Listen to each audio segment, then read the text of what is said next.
শরীর নুইয়ে দিয়ে মাথাকে মাটিতে লুটিয়ে দিয়ে আল্লাহর নিকট সিজদা দেই।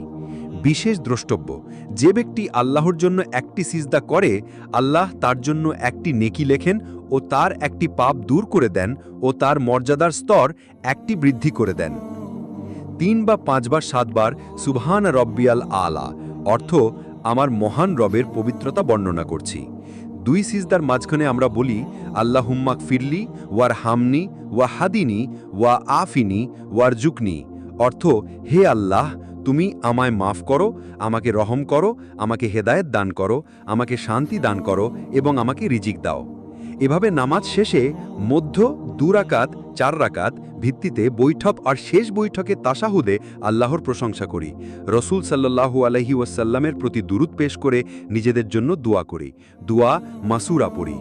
তাশাহুদ আত্তাহিয়াতু লিল্লাহি ওয়াসসালাওয়াতু ওয়াত্তাইয়্যিবাতু আসসালামু আলাইকা আইয়ুহান নাবিয়্যু ওয়া রাহমাতুল্লাহি ওয়া বারাকাতুহু আসসালামু আলাইনা ওয়া আলা ইবাদিল্লাহি সালেহিন আশহাদু আন লা ইলাহা ইল্লাল্লাহু ওয়া আশহাদু আন্না মুহাম্মাদান আবদুহু ওয়া রাসূলুহু অর্থ সকল তাজিম ও সম্মান আল্লাহর জন্য, সকল সালাত আল্লাহর জন্য এবং সকল ভালো কথা ও কর্ম আল্লাহর জন্য।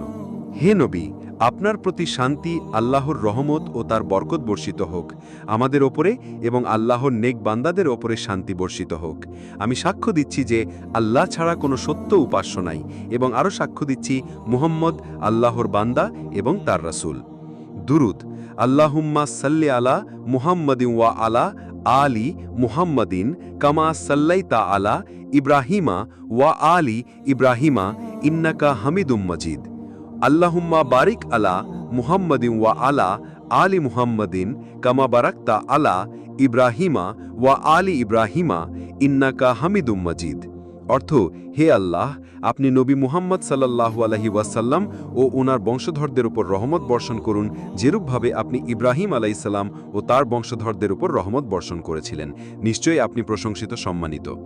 দুয়া মাসুরা আল্লাহুম্মা ইন্নী জালামতু নাফসি জুলমান কাসীরা ওয়া লা ইয়াগফিরুয যুনুবা ইল্লা আনতা ফাগফিরলি মাগফিরাতান মিন ইনদিকা ওয়ারহামনি ইন্নাকা আনতাল গাফুরুর রহিম।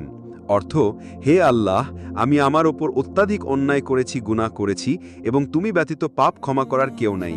সুতরাং তুমি আমায় ক্ষমা করে দাও, ক্ষমা একমাত্র তোমার পক্ষ থেকে হয়ে থাকে। আমার প্রতি রহম করো, নিশ্চয়ই তুমি ক্ষমাশীল, দয়ালু। 11 2 কাঁধে সালাম দিয়ে আমরা নামাজ শেষ করি। আল্লাহ নামাজে আমরা কি পড়ি তার অর্থ বোঝার তৌফিক দান করুন সবাইকে।